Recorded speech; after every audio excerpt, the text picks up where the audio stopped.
Boa noite, tudo bem, pessoal?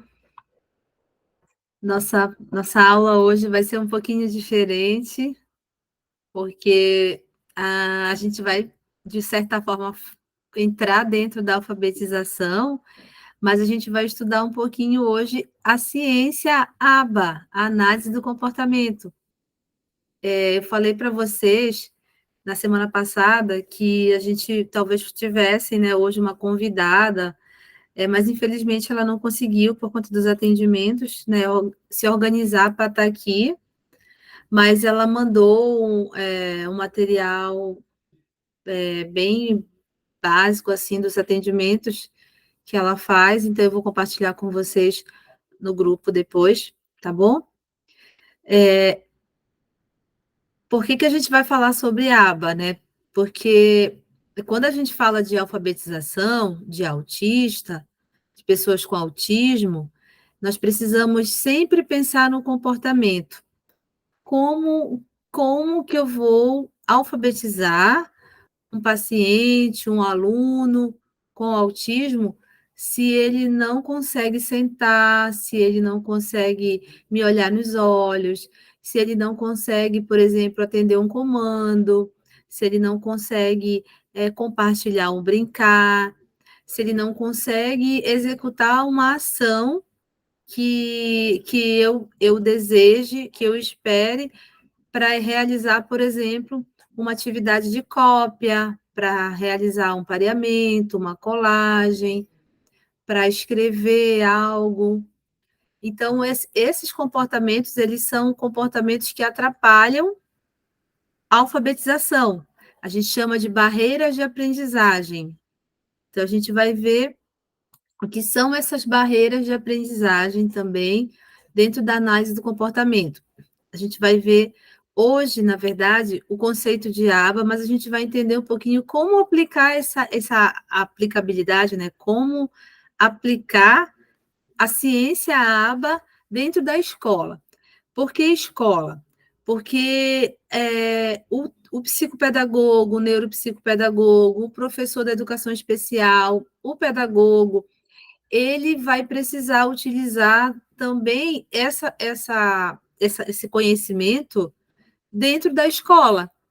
Então, a escola ela vai ser o foco do objeto de estudo aí do professor, do terapeuta, psicopedagogo, do neuropsicopedagogo, do educador especial.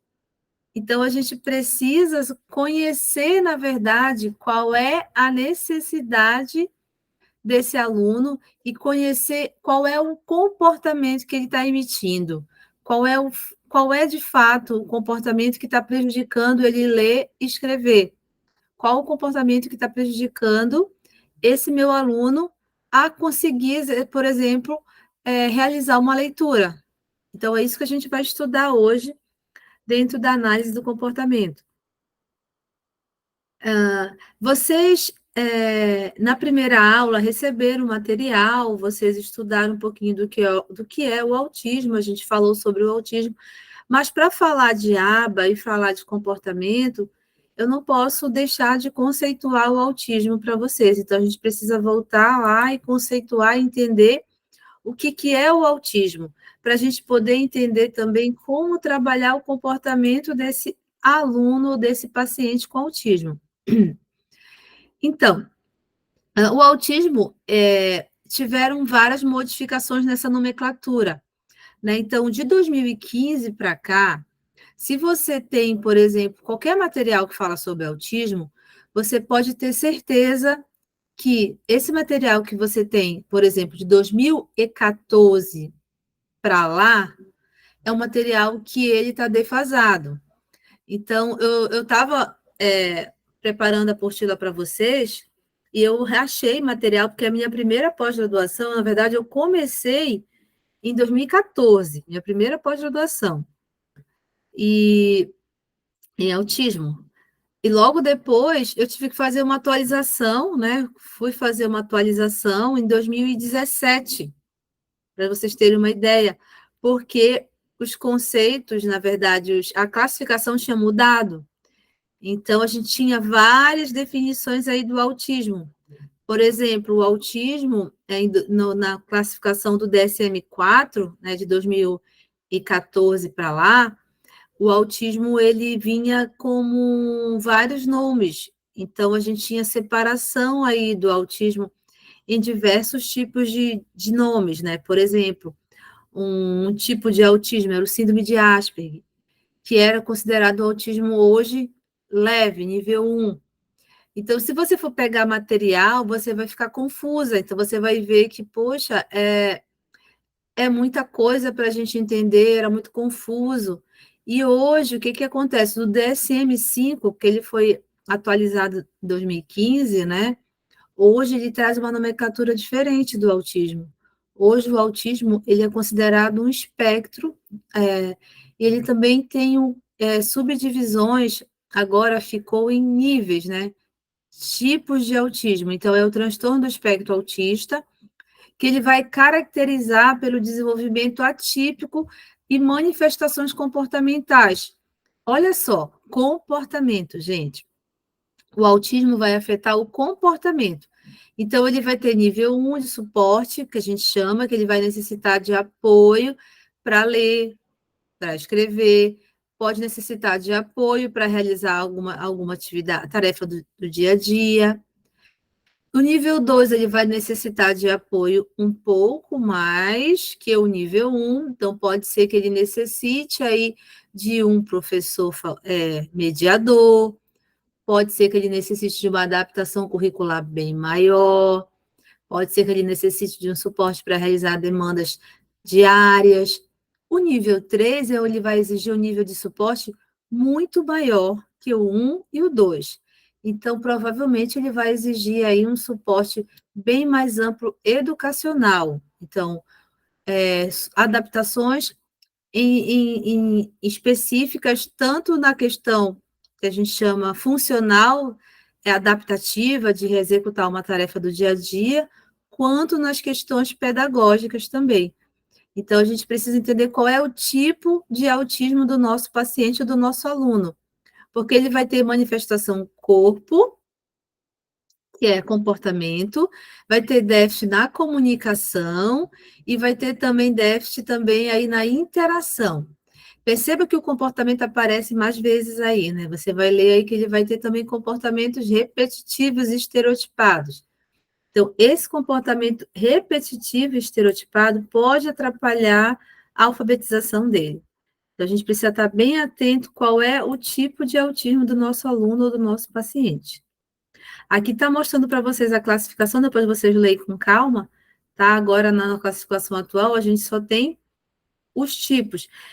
Vocês ainda vão ler, gente, na literatura, esse nome aí, grave, moderado, mas hoje, agora, não se usa mais. A gente usa níveis tipo 1, 2 e 3. Mas a gente, na literatura, ainda vai ver grave, autismo moderado, autismo leve, tá bom? Mas atualmente as novas pesquisas não trazem mais esse nome grave, moderado e leve. É nível, tá bom? 1, 2 e 3. Ó, aqui, se você for perceber, aqui nesse quadro aqui, a gente tem o CID-10 e a gente tem o CID-11, que também veio ter uma modificação. O que é CID, né? As pessoas me perguntam, o que é isso que aparece no laudo da criança? O CID. É a mesma coisa que o DSM-5? Não. O CID é a Classificação Internacional de Doenças, que ela vai também nortear aí o laudo médico. E ela é uma classificação no Brasil. Então, a gente vai observar qual é a classificação que está sendo usada no Brasil. É a 10 ou é a 11? Atualmente, a gente ainda tem médicos da rede pública que usa a classificação 10. Então, vocês podem pegar um laudo de uma criança da rede pública que está lá F84. Mas a nova classificação, que é do CID-11, né, que é o Código Internacional de Doenças atualizado, então, esse código ele vai estar sendo o mesmo no mundo todo. Só que aqui no Brasil estava no código 10. Então, a gente estava usando ainda o 10. Só que os médicos mais modernos hoje já estão usando o 11. E você vai ver nos laudos mais modernos, possivelmente de médicos de consultórios particulares, você vai ver lá 6A, você já vai ver esse número, 6A02, 6A02.1 ou 6A02.0, porque aí é o que acontece aqui. É importante que vocês prestem atenção. Nessa parte aqui, eu fiz questão de deixar para vocês verem.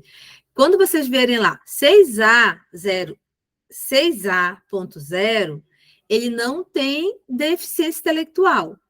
Mas quando você vê lá 6A.02.1, aí você está vendo aí o nível de suporte dele. Então, ele vai precisar o quê? De um suporte leve. Possivelmente, ele tem uma deficiência intelectual leve, mas ele não tem prejuízo na linguagem funcional. Então, 6A02, ele já vai ter o quê?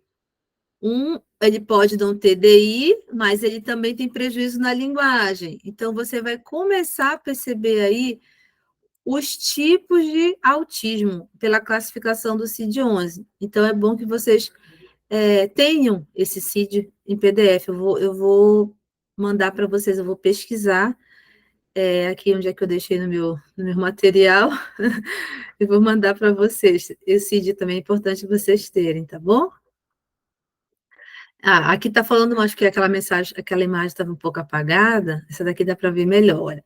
Ó, 6A02, né, que é o autismo hoje, que seria o F84 de antigamente, do CID-10.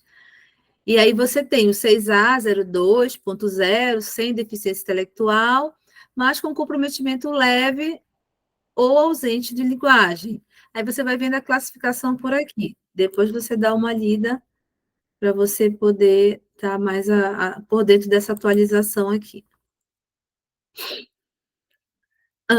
A gente tem na nossa BNCC, né, a gente tem as competências socioemocionais. Então, por que eu coloquei isso aqui? Porque o professor, que tem muito professor aqui na live, né, no curso, inclusive tem grupos de professores de 2 ou 3 escolas. Então, a maioria dos professores, eles têm muita dificuldade de justificar para a família, né, por que está realizando aquele plano ali pedagógico. Porque todo aluno com autismo, gente, ele precisa ter o plano individualizado pedagógico. Aí, essa é outra dúvida que todo mundo me pergunta. Mas o PEI é obrigatório? Eu preciso fazer o PEI? Todo aluno autista tem que ter o PEI? Essa é uma pergunta que é muito comum. E eu já respondo para vocês que, teoricamente, sim, todo aluno com autismo deveria ter um plano de ensino individualizado. Mas a gente precisa levar em consideração as nossas condições também das escolas. Então, o que acontece? Existem alunos com autismo, por exemplo, sem deficiência intelectual, com nível de suporte 1, que não tem plano de ensino individualizado nas escolas e consegue acompanhar, e é feito apenas uma leve adaptação do conteúdo pedagógico. E aí? Eu vou punir a escola por causa disso, porque ela não fez o plano de ensino? Eu acho que não é por aí. Mas o que a gente precisa levar em consideração? Qual é o nível de aprendizagem desse aluno? Esse aluno ele está conseguindo, de fato, aprender? Então, essa resposta aí vem da escola. Ele está aprendendo? Ele consegue acompanhar? Porque a gente tem, particularmente, tenho vários pacientes autistas meus que não têm o plano de ensino, mas eles têm um suporte escolar e eles têm leves adaptações, são assistidos pela escola, mas eles não têm aquele PEI, sabe, aquele PEI completo? Eles não têm. Então, o que a gente deve levar em consideração a BNCC, né? Na BNCC? Essa questão toda aí da habilidade de relacionamento, autoconsciência, consciência social, autogestão e a tomada de decisão responsável. Isso tudo está na BNCC, né? São habilidades que a gente precisa trabalhar no nosso aluno, até mesmo no nosso paciente. Se a gente é pedagoga, por exemplo, psicopedagoga, neuropsicopedagoga, eu preciso também conhecer as bases da BNCC, porque quando eu for fazer uma intervenção, eu vou saber justificar para a família qual é a minha base, né? Qual é a orientação que eu estou seguindo. Tá bom? Então, é importante que vocês foquem também na BNCC para que vocês consigam montar o plano de ensino do aluno de vocês ou paciente. Então, como utilizar o ABA na sala de aula, na escola e também na terapia, no consultório psicopedagógico? Vamos entender primeiro o que é essa ciência. Então, a análise do comportamento, gente, ela não é método, como muita gente se fala, né? Então, eu já conversei com várias pessoas que, assim, famílias, inclusive, que não conheciam, né? Não tinham muito conhecimento, e chegaram para mim e disseram para mim assim: ah, mas eu não gosto de aba, porque a aba é muito ruim. Ah, eu não gosto. Ah, é tudo na base da recompensa, é tudo na base da recompensa. Vai deixar mal acostumado, meu filho. Eu já escutei, gente, sério, já escutei isso de mães, inclusive. Eu não quero isso, eu não acho que meu filho vai fazer, vai se dar bem, eu não quero esse método. E aí usa muitos termos assim, que são termos que não são condigentes com a ciência. Na verdade, que é? O que é o ABA, né? O ABA é uma ciência, é a análise do comportamento aplicada. E ele é um termo em inglês, né? Então, por que essa sigla ABA? Porque vem da sigla em inglês, né? Que é Applied Behavior Analysis. Gente, meu inglês é péssimo. Então, essa aplicação dessa ciência, ela vai trazer o quê? A resolução de alguns problemas comportamentais. Então, a gente vai observar quais são as variáveis que afetam o comportamento. Então, para isso, a gente tem que ter um comportamento base. Eu vou perguntar para vocês, aí vocês podem responder, vocês podem digitar aí no chat. Qual o comportamento esperado para alfabetizar? Qual o comportamento esperado para aprender a ler e escrever? Hum?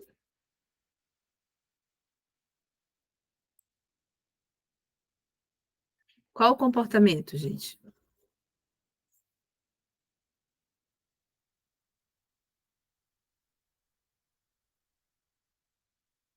Por exemplo, sentar.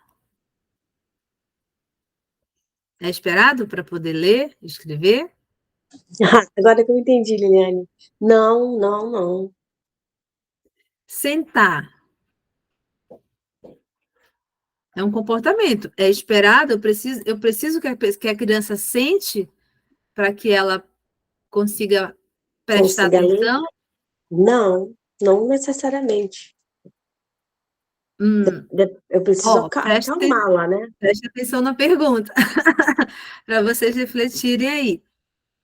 Eu preciso que a criança sente para que ela preste atenção numa sala de aula. Vamos pensar na sala de aula. Na sala de aula. Que vocês estão com o pensamento na clínica, e realmente a gente está ali naquela movimentação, a criança está em pé, a gente está ali apresentando para ela, né? Mas vamos pensar na sala de aula. Vamos pensar naquele ambiente ali de sala de aula, criança na sala de aula. Ela É, precisa. no coletivo, sim, eu preciso fazer com que a criança esteja sentada, né? Exatamente, exatamente. Então, por exemplo, sentar é um comportamento que é esperado, não é verdade? Outro comportamento que é esperado, por exemplo, dentro do ambiente escolar. Falem aí para mim. Ó, a Cintia está colocando aqui, olhar nos olhos, sim, Sim, mas assim, concentração e atenção não é comportamento, gente. Comportamento é uma ação. Então, por exemplo, se jogar no chão é um comportamento, pular é um comportamento. Então, vamos falar de comportamento. Qual é o comportamento esperado? Para a gente poder prestar atenção em algo. Sentar, né? Que é olhar, direcionar a cabeça, né? É um comportamento. Olhar para a pessoa que está falando, né? Que no caso, olhar nos olhos.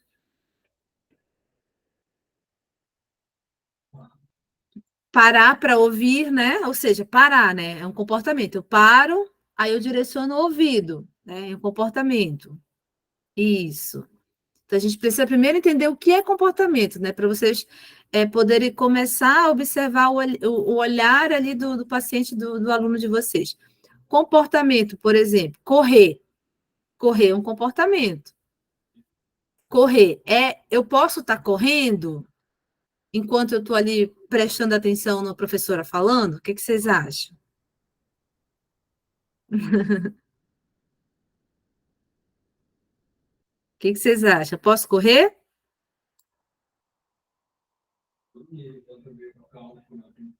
Não, Porque vocês já estão pensando, vocês precisam pensar naquele ambiente escolar. Isso, correr não, né?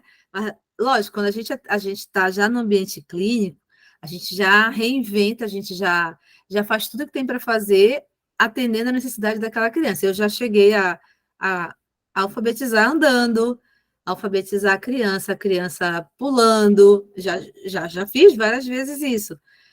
Mas o que a gente está falando aqui? A gente está falando de um comportamento, né? Por exemplo, da criança estar num ambiente coletivo. Imagina eu sentar, por exemplo, todo mundo sentado e só eu correndo na sala de aula.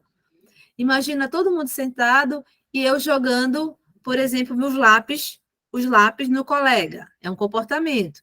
Imagina todo mundo sentado e eu, por exemplo, me autoagredindo, me autolesionando, me batendo.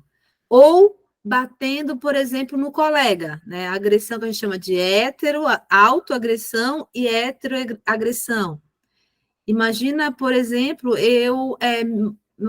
pegar o meu material escolar, o meu caderno, está todo mundo ali escrevendo no caderno, eu estou rasgando as folhas do caderno. Eu estou citando para vocês aqui, tudo isso é comportamento. Todo mundo, por exemplo, está realizando uma atividade de pintura. Eu estou pegando meu pote de tinta e estou jogando em mim ou jogando no colega. Então, isso são comportamentos que são muito comuns de uma pessoa autista. Isso, ou mexendo no material de outras crianças, isso mesmo, Joyce, isso mesmo. Vai tirar o foco de todo mundo. Então, o que eu quero mostrar quero que vocês entendam, para vocês poderem entender o ABA, né? A ABA, a ciência, a ABA. É que comportamentos eles vão acontecer de diversas formas e em ambientes variados. Pode ser dentro da sala de aula, pode ser no consultório psicopedagógico, pode ser na sala do AE, pode ser lá na casa da criança. Ele vai ter comportamentos. E esses comportamentos, a tendência é ele generalizar, que a gente chama. O mesmo comportamento que ele vai ter lá na escola, ele vai ter no consultório psicopedagógico, ele vai ter na sala do AE. Então, ele vai repetir o comportamento em vários lugares. É isso que a gente vai entender dentro da ciência ABA. É por que ele tem esse comportamento e como que eu posso ajudá-lo a conseguir aí mudar ou modificar esse comportamento. É esse foco que eu quero que vocês prestem atenção, tá bom? Então, já entendemos o que é. A gente tem um conceito bem rápido aqui, eu não vou entrar nesse detalhe do conceito com vocês, mas a gente tem o pai da análise do comportamento, né, que é o Skinner. O Skinner ele é considerado, né, o pai da análise do comportamento. Então, é muito bom que você conheça um pouco mais sobre o behaviorismo, que é a metodologia, né, que é a abordagem aí da análise do comportamento. E tem um livro que eu sugiro que vocês leiam, que é o Ciência e Comportamento Humano, né, que é do Skinner, é muito bom. Mas a gente tem um marketing muito forte da análise do comportamento no autismo. A análise do comportamento não é só para autismo, tá, gente? É para qualquer pessoa, independente do diagnóstico dessa pessoa. Mas acabou se criando assim um marketing dentro do autismo, né? Por quê? Porque na década de 80, os estudos que esse cara aí, o Luvas, ele demonstrou foram estudos com autistas. Então, ele conseguiu, né, e comprovou que há uma eficácia no tratamento de pessoas com autismo com a ciência ABA. Então, por isso que se fala muito do autismo e ABA. Então, quais são os principais conceitos, né, da análise do comportamento? Para vocês entenderem. A análise do comportamento ela vai justamente fechar essa tríade aqui. Então, é o comportamento, o antecedente e a consequência.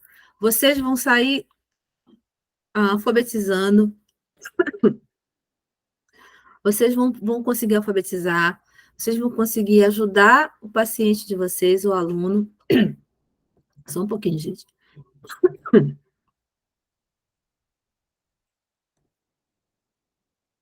Eu ainda não estou 100% da minha garganta. Só um pouquinho.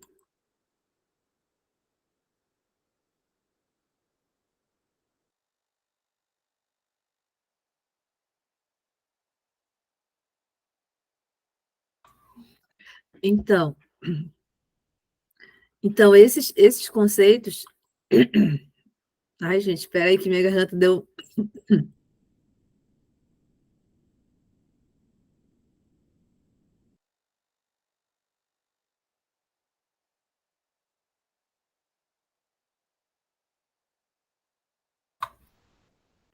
Ai, deixa eu ver se eu consigo falar agora.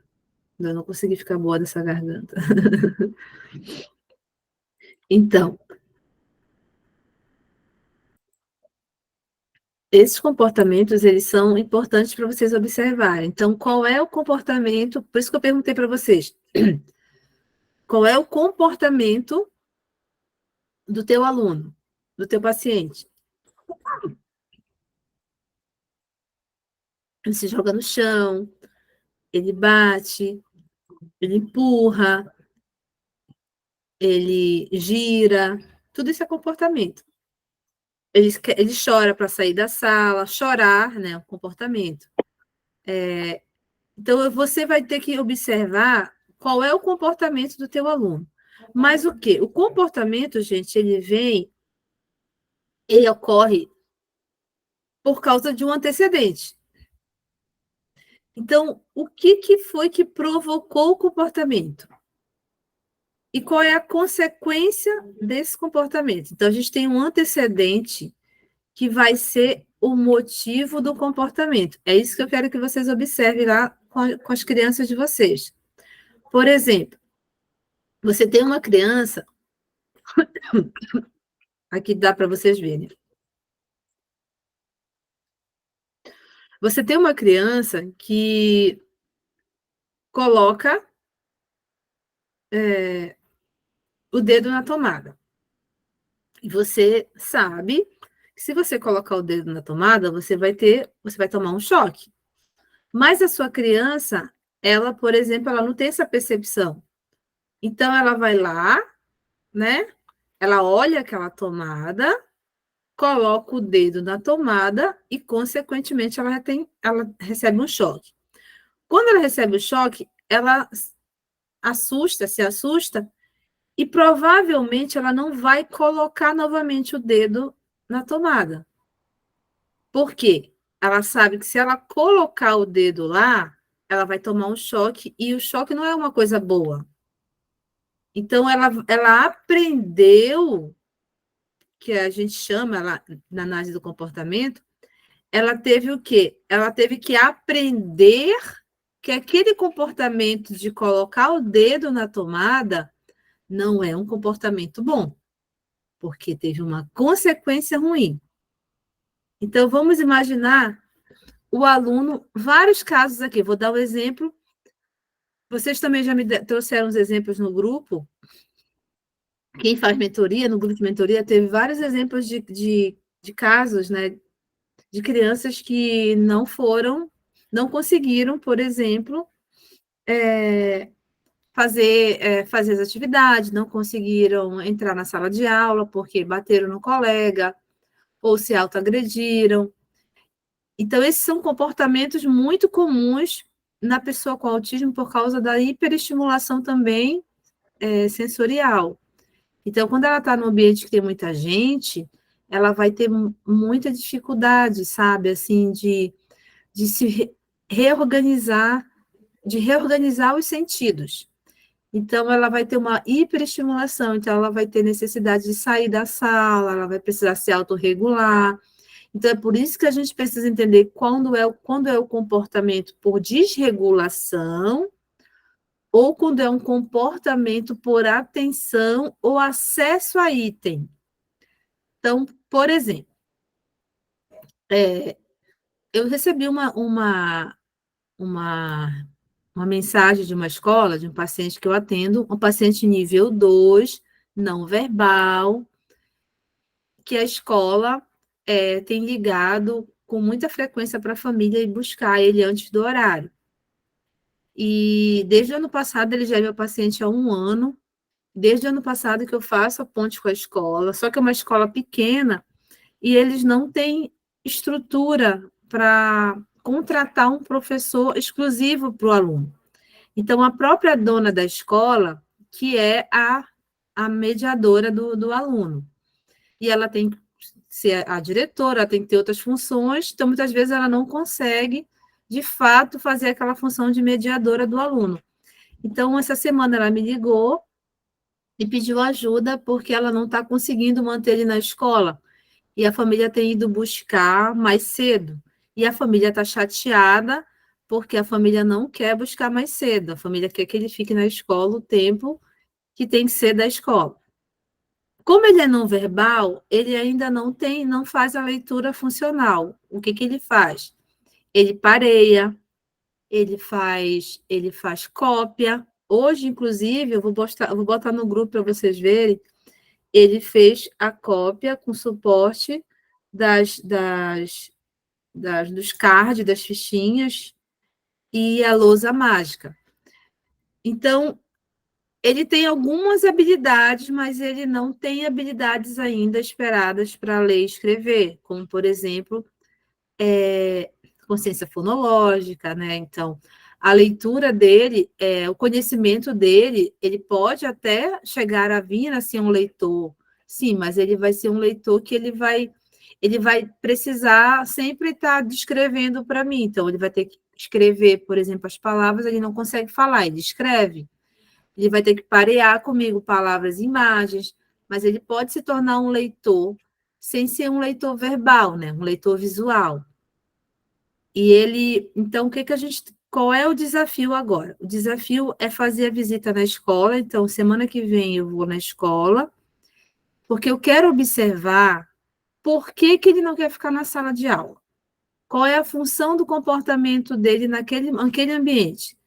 Porque, pelo que ela me relatou, quando ele chega na escola, ele já começa a ficar impaciente, quer sair da sala, quer sair da sala. Então, ele fica mais ou menos uns 15 minutos na sala e quer sair. Então, como ele está no 3º ano, ele tem bastante conteúdo. E a escola não tem ainda um professor que fique dando as atividades para ele. O que ela faz? Como ele fica desregulado, incomodado, para não incomodar os outros, ela tira ele da sala, vai andar com ele pelo corredor e leva ele para a sala dela. E lá ela fica trabalhando um jogo, ela trabalha um quebra-cabeça, ela não trabalha atividades de fato, são atividades do livro. Então, ele não tem também o suporte adequado pedagógico. Então, o que eu vou fazer? Eu vou observar o comportamento dele, eu vou ficar na sala, vou olhar, vou observar e vou identificar a função do comportamento. É o que vocês precisam fazer.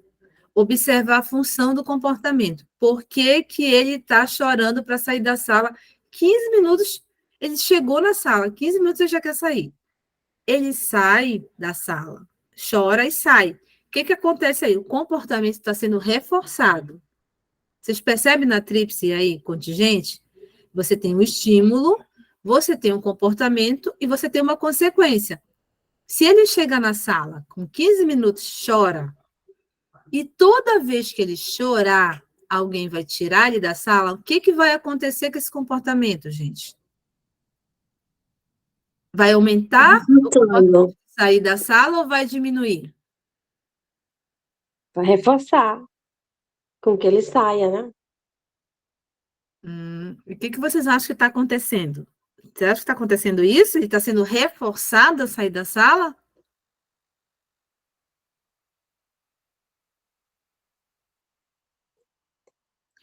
Pois é. Então, talvez ele queira sair da sala. Olha só, vamos dar assim, possíveis hipóteses. Ele queira sair da sala porque ele está ocioso. Vocês já pararam para pensar?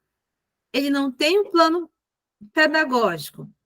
Ele chega, ele consegue perceber as coisas, ele tem a inteligência para perceber, ele entende comandos.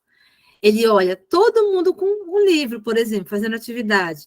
Só ele com quebra-cabeça e jogando alguma coisa? Ele mesmo vai se sentir incomodado e vai pedir para sair da sala, porque ele vai dizer que não é meu ambiente. Então, olha só como a minha missão lá vai ser uma missão de observar para poder analisar, fazer uma análise do comportamento dele e mudar esse cenário para modificar o comportamento.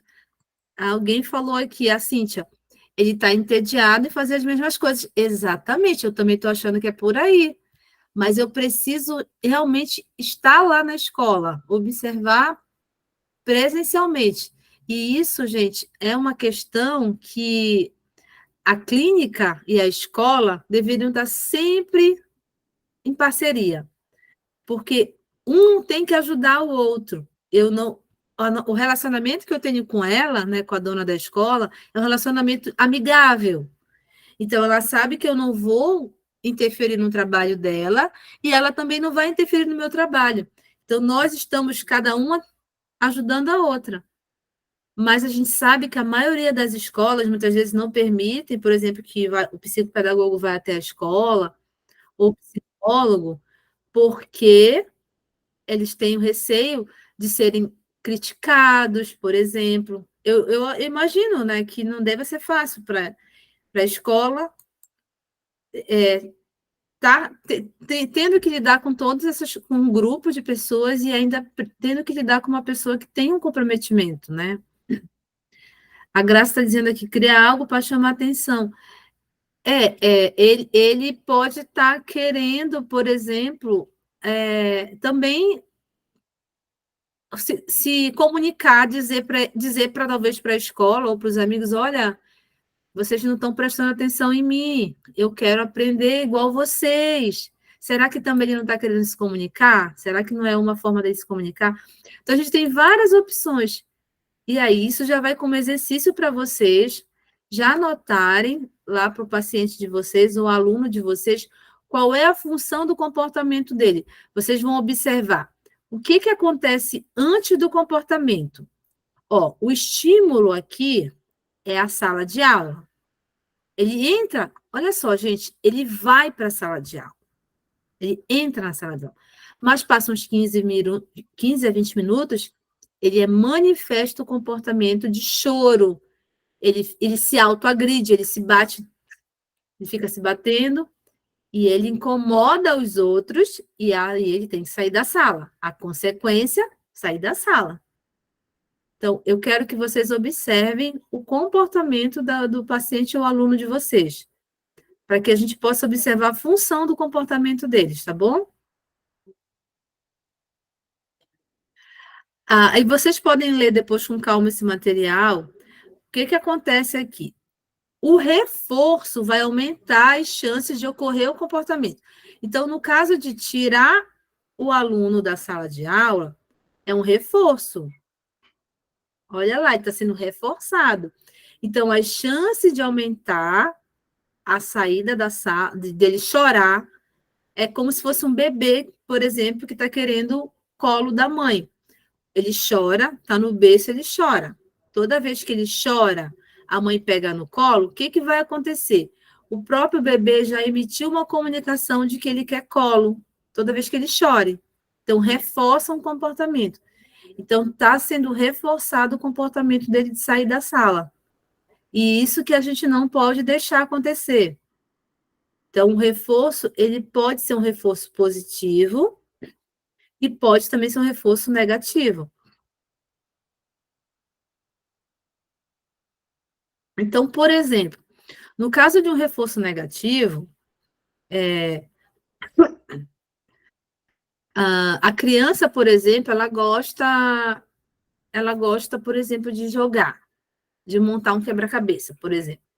Se talvez ela for fazer uma montagem de um quebra-cabeça de acordo com o assunto que está sendo proposto na sala de aula, ele não lê, ele não escreve, mas ele está na sala de aula e está sendo falado sobre, por exemplo, as plantas. Aí, nesse momento, o professor separa uma imagem que tenha relação com a aula e, e pede para ele recortar, ou já deixa recortado, só para ele montar em forma de quebra-cabeça. Já tem um reforço positivo aí para ele fazer atividade. Então, o reforço que está sendo aí é um reforço negativo, é um reforço de tirar da sala de aula. Então, é isso que não pode acontecer.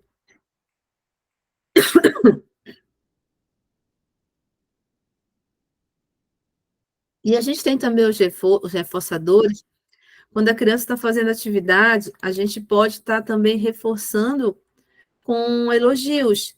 Então, toda vez que a criança faz uma atividade, a gente elogia, a gente diz para ela muito bem, entendeu? Então, exatamente, é isso, Cíntia, é usar o lúdico relacionado com o conteúdo que está sendo abordado. É isso que a gente precisa fazer. Muitas vezes a gente não tem essa habilidade ou não tem o conhecimento. Muitas vezes o professor não tem o conhecimento, né?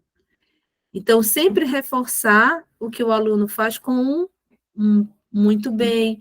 O reforço, toda vez que eu reforço, quando ele monta um quebra-cabeça e ele olha para mim e se sente motivado, é um reforço positivo. Isso, os estímulos são importantes, exatamente. Então, é isso que está acontecendo. Ele não está tendo reforço adequado, ele não está sendo estimulado adequadamente, está pedindo para sair da sala de aula. Então, e o que, que acontece? A gente vai ter comportamentos inadequados. Por quê? Porque sair da sala de aula é um comportamento inadequado. Está todo mundo na sala de aula, não é a hora de sair da sala. A não ser que seja, por exemplo, quando eu percebo que é uma desregulação, por exemplo, sensorial, aí, logicamente, que ele vai precisar sair da sala por questão sensorial, vai ter que se regular. Mas olha só o que está acontecendo, gente. Ele está tendo. Isso já tem um mês que ela me falou. Um mês seguido, ele está tendo o mesmo comportamento nos primeiros horários da aula, nos 15 a 20 minutos iniciais da aula. Então, isso não está me parecendo uma desregulação sensorial. Se fosse, por exemplo, como eu falei para ela, na hora do intervalo, depois do intervalo, tudo bem. Eu posso até estar pensando numa desregulação sensorial, porque ele já ficou aí um bom tempo dentro da sala de aula, ele teve aí um esforço bem maior, mas ele acabou de chegar da casa dele, dormiu à noite, não deve ser uma questão sensorial. Então, aí é uma questão comportamental. É, isso mesmo, Graça. Ele está buscando atenção direcionada. Então, a atenção dele está sendo direcionada para alguém que tira ele da sala de aula. Porque toda vez que ele chora, ele sabe que aquela pessoa vai tirar ele da sala de aula. Então, como reduzir os comportamentos inadequados, né? A gente tem que observar o comportamento. Então, como que a gente vai reduzir? Observou o comportamento, então a gente vai trabalhar o quê? A redução dessa ansiedade, dessa desatenção. Então, como que eu vou reduzir a ansiedade dele, por exemplo, para sair da sala de aula? Eu vou dar uma função para ele, eu vou estar inserindo ele dentro de um contexto onde ele vai se sentir mais ali participativo. Então, eu vou promover rotinas, eu vou dar um apoio visual, eu vou utilizar fotos, figuras, vídeos, tudo que eu possa facilitar a vida dele para que ele compreenda o que eu quero passar para ele. Então, eu vou usar recursos visuais para que ele possa ter uma redução aí dessa ansiedade e dessa desatenção. Porque quando ele fica ansioso, ele vai ficar desatento. Tá bom? Então, pistas visuais. Então, se vocês puderem pegar fichinhas mesmo, eu acho que eu até mandei para vocês, eu não lembro. Rotina escolar. Você tem lá, por exemplo, escrever, ir para o recreio, um exemplo. Você vai, agora é hora de escrever, depois você vai para o recreio. E depois do recreio, você vai ter uma atividade de matemática. Aí você já dá previsibilidade para aquela criança. Olha, você vai fazer isso, depois isso, depois isso. E a criança já sabe o que ela vai fazer. E você sempre deixa a fichinha do ladinho dela na mesa. Então, ela está fazendo uma atividade de matemática, está uma fichinha lá com a atividade da matemática. Ela está fazendo uma atividade de português, com as letras, você já deixa a fichinha lá com as imagens das letras, para ela olhar que ela precisa continuar fazendo aquela atividade. Eu sempre coloco o sentar, a fichinha do sentar, depois a fichinha da atividade e o acabou no final, para ela saber que depois acabou. Eu vou mostrando para vocês depois. Então, como você já observou a função do comportamento, você vai poder estar ajudando a melhorar o quê? A aprendizagem, melhorar a atenção, concentração, a gente vai melhorar todo o processo cognitivo da criança, só observando a função do comportamento. Por isso que é importante que você conheça a análise do comportamento. E assim você vai poder entrar com uma intervenção, você vai poder orientar a família, orientar a escola, todo mundo que atende a criança. Essa intervenção, ela vai já ser pautada dentro daquela observação que você fez do comportamento da criança. Então, quais são os passos que você precisa ter para aplicar essa ciência? Primeiro passo, identificar quais são os comportamentos relevantes. Como eu falei, ele sai da sala de aula nos horários iniciais. Então, provavelmente, ele sabe que é mais interessante ficar lá embaixo, talvez brincando, andando no parquinho, ou vai para a sala lá e fica no computador. É mais interessante. Então, eu já estou começando a identificar que um comportamento dele aqui, que a função do comportamento dele aqui, na verdade, é uma função de fuga. A gente chama de fuga de demanda. Ele quer fugir daquela demanda que está sendo proposta lá na sala de aula. Então, eu vou identificar o comportamento dele. Eu vou observar o comportamento dele em sala de aula e eu vou identificar a função do comportamento. Pronto, fiz tudo isso, eu vou realizar a intervenção. Essa intervenção vai entrar o meu planejamento aí de alfabetização. E aí, no final, eu vou registrar. No final, eu registro tudo que eu fiz.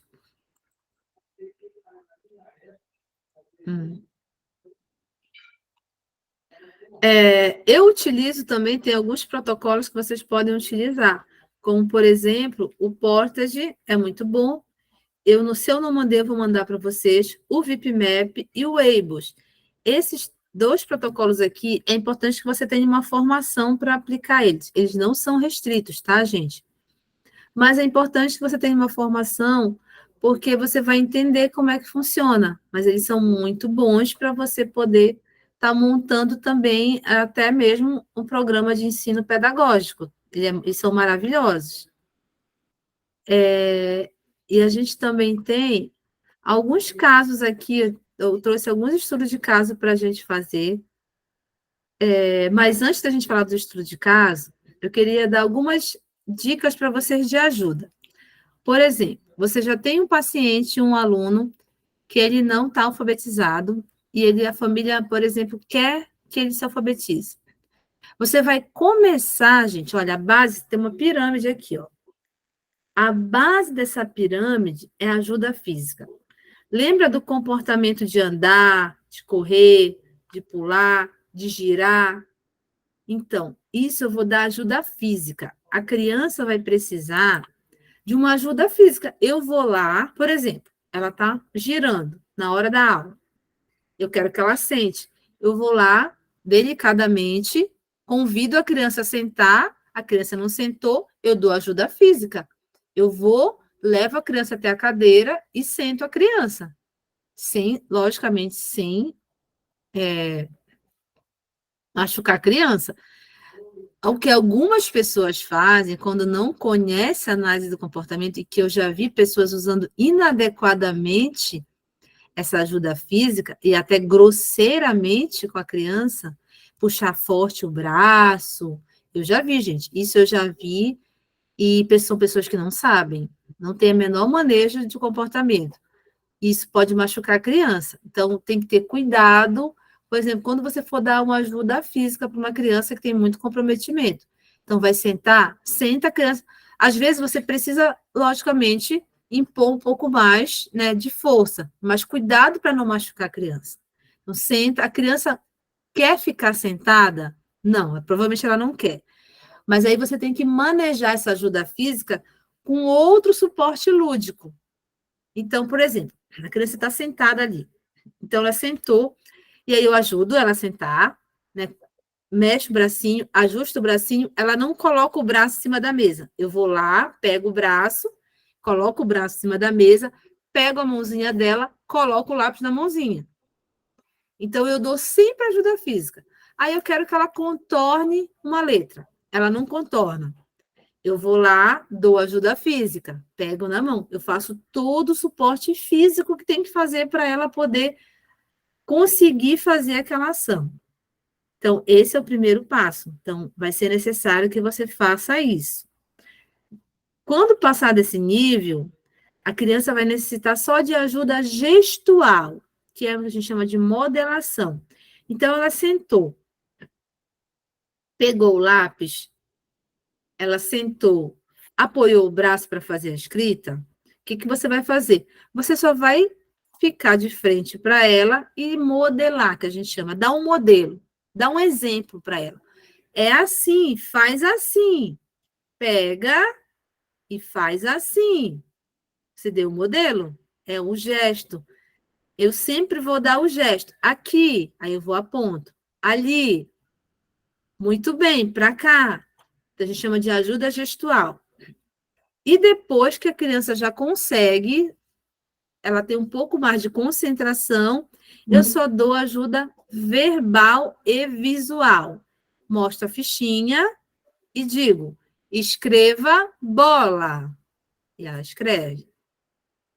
Desenhe a casa. Então, eu já mostro e já falo.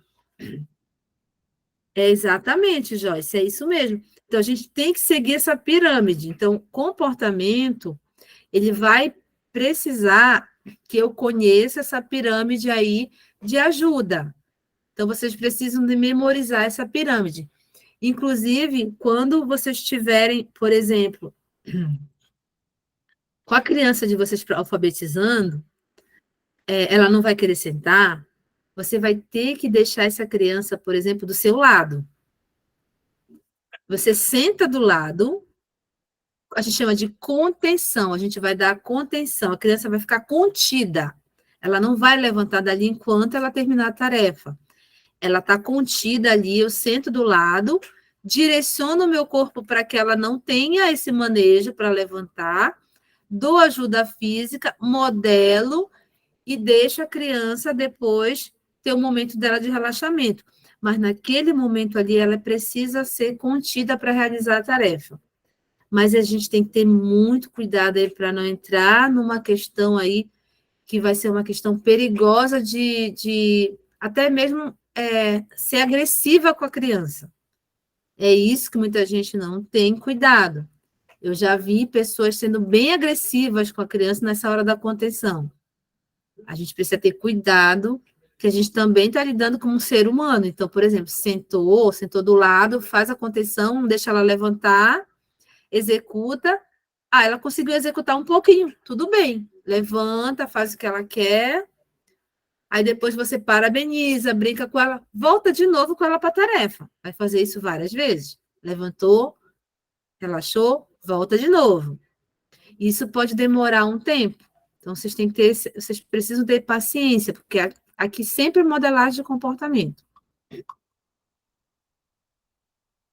Liliane, Oi.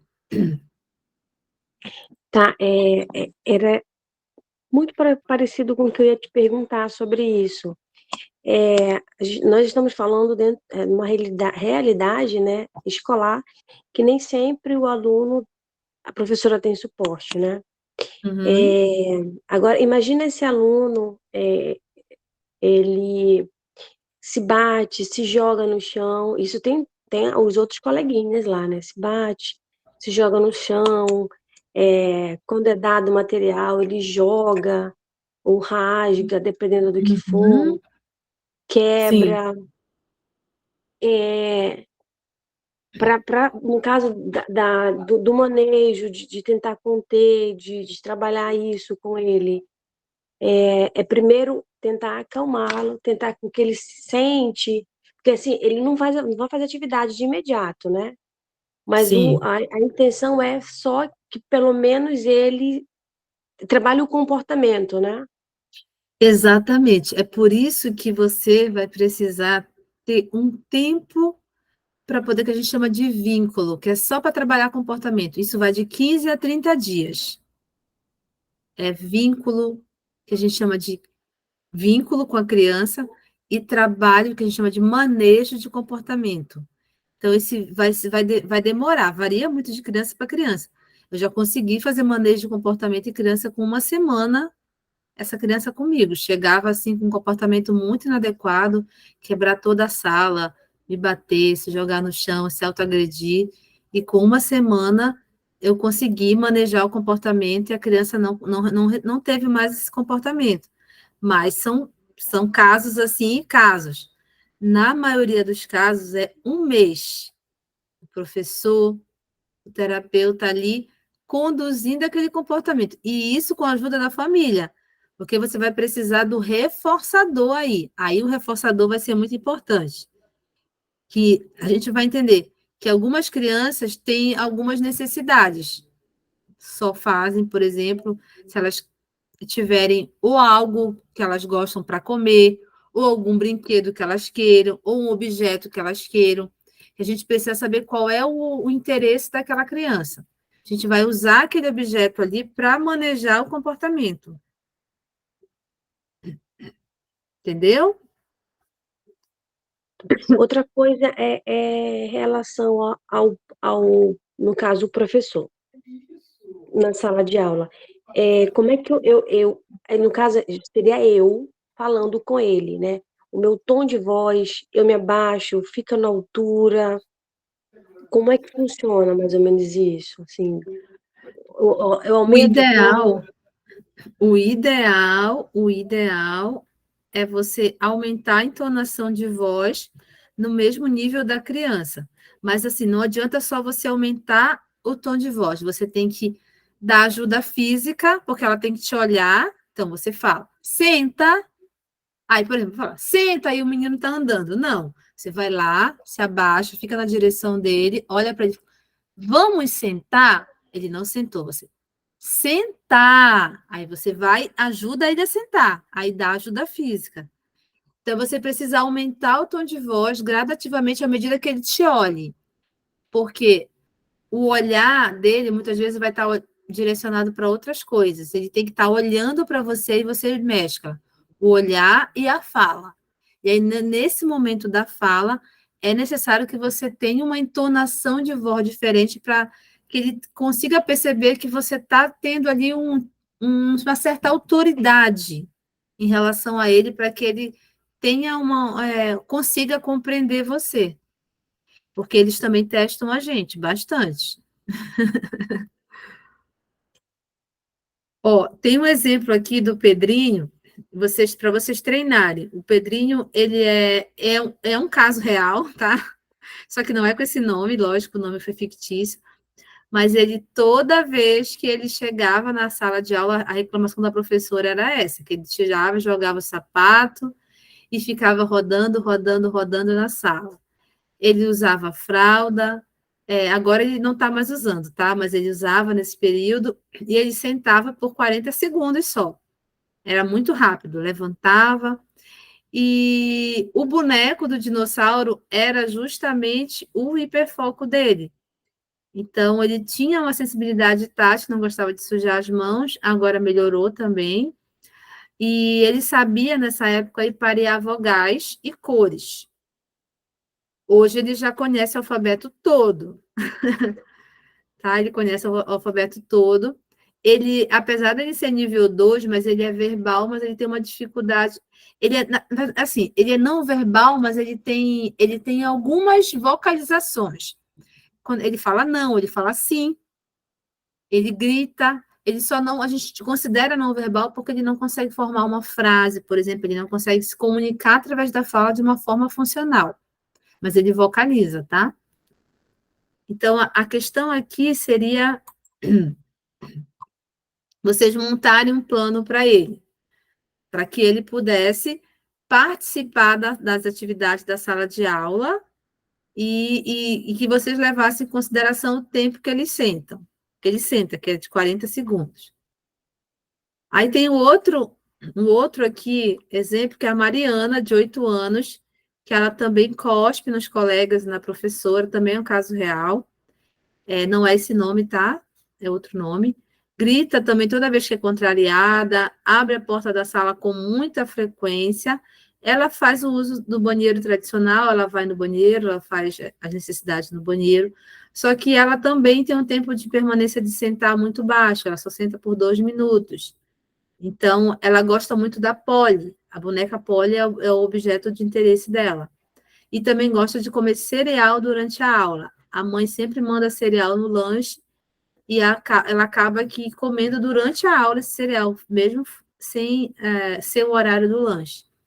Também tem hipersensibilidade auditiva, ela conhece cores, figuras, números, ela conhece até 10, ela conhece o alfabeto, mas ela ainda não faz a junção, ela não tem a junção das palavras, não sabe fazer a junção das palavras. Então, esses 2 casos eu trouxe para vocês levarem como dever de casa, para vocês tentarem montar, assim, um pré-planejamento, porque na nossa próxima aula a gente vai falar justamente, basicamente, de como que a gente vai fazer essas intervenções para alfabetizar em cima do planejamento. E aí a gente vai entrar nas abordagens específicas de alfabetização para a gente poder conseguir alfabetizar as crianças com autismo. Tá bom? Alguém tem mais alguma pergunta, gente? Eu vou precisar encerrar a gravação por causa do horário, e aí vocês podem fazer pergunta, tá bom? Vou só encerrar aqui a gravação.